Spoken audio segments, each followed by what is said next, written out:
সমাজ দাঁড়িয়ে টাকা কালেকশন করে এবং মানুষের কাছে টাকা কালেকশন করে। এই প্যান্ডেলের অনেক টাকা খরচ হয়। তারপরে বক্তা, এমন কিছু বক্তা আছে তারা এই কোরআনকে প্রচার করার জন্য এসে একই দিনে অন্তত 1-1.5 লক্ষ টাকা নিয়ে যায়। এইটা কিন্তু কোরআনের কোনো বিধান নাই, আমাদের নবীর আমলের কোনো নিয়ম নাই।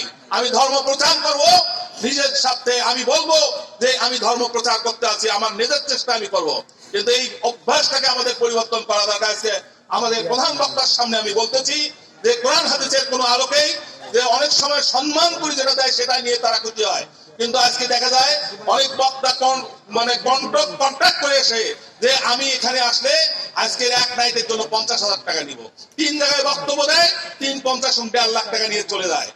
আজকে আমাদের সমাজে উন্নয়ন কিভাবে হবে, আর ইসলাম ধর্মের উন্নয়ন কিভাবে হবে? আজকে মুকুল সাহেব জামাতে ইসলামের আমির, আপনি ওনার একটা সুন্দর একটা স্ট্যাটাস দিয়েছে, সুন্দর একটা বক্তব্য দিয়েছে, উনি জামাতে ইসলামের আমির, খুব ভালো চেয়ারম্যান। ওনার স্ট্যাটাসটা, বক্তব্যটা শুনে আপনারা দেখবেন যে অনেকে যারা দেখছেন তারা হয়তো দেখতে পাচ্ছেন। তাই আজকে আমি মনে করি আমরা এখানে করেছি একটা কি কবরস্থান, এই মানুষের শেষ জায়গার স্থল করার জন্য হলো কবরস্থান। এই কবরস্থান আমাদের এই এলাকার সাধারণ মানুষের জন্য করতে হবে। এই সাধারণ মানুষের কবরস্থান করতে গেলে কিছু অর্থের দরকার, সেই অর্থটা করব না আজকে আমি প্যান্ডেলের সাজানো লাইটের ব্যবস্থা করব, না আজকে আমি আমাদের যে অতিথিবৃন্দ আসবে তাদের বিদায়ের ব্যবস্থা করবো? বলেন, কোনোটা হবে? কোনোটাই হবে না। তাহলে আমাদেরকে এই সব জিনিস হিসাব করতে হবে যে আমরা সেই খরচ তোলাটাই কঠিন ব্যাপার আমি মনে করি। কারণ তাফসীরুল কোরআনটাও আবার ফিরে একটু বেশি হয়ে গেছে সমাজে, এতগুলো হওয়া উচিত নয় আমি মনে করি। কারণ হলে কি, আজকে আমি দেখেছি যে আমাদের এই এলাকার জামাতের আমির সাহেব, নতুন আমির সাহেব, কামরপুর ইউনিয়নের চেয়ারম্যান মুকুল সাহেব একটা কোরআনের তাফসীর শোনার জন্য এসেছেন। এই কোরআনের তাফসীর একটা করার জন্য বিগত সরকারের সময় আমাদেরকে অনেক পারমিশন জনের অনেকের কাছে ধর্ণা দিতে হয়েছিল। এসপির কাছে পারমিশন নিতে যাইতে হইতো, থানার ওসির কাছে যাইতে হইতো, জেলা প্রশাসকের কাছে যাইতে হইতো। মানে আমাদের মুক্ত কথাগুলো বলার অধিকার ছিল না। আজকে অধিকার এনে দিয়েছে কে?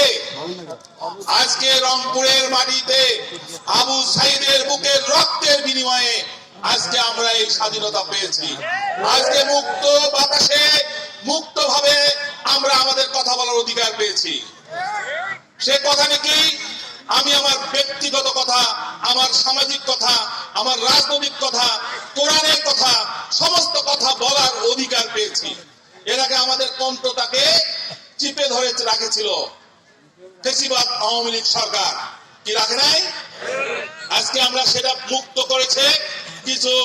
আজকে আমরা যে ছাত্র সমাজ, যে বৈষম্য বিরোধী ছাত্র, তারা আন্দোলন করে বুকের তাজা রক্ত দিয়ে এই দেশকে 24-এর স্বাধীনতা এনে দিয়েছে। তাই তাদের আত্মার মাগফিরাত কামনা করি। প্রথম আজকে চিন্তা করেন আপনি, এই ছাত্ররা জনতার মানে ঐক্যান্ত চেষ্টায় যদি এই বিপ্লব আমরা না করতে পারতাম, তাহলে এই মুক্ত বাতাসে কথা বলার অধিকার আপনাদের থাকতো না, কি থাকতো?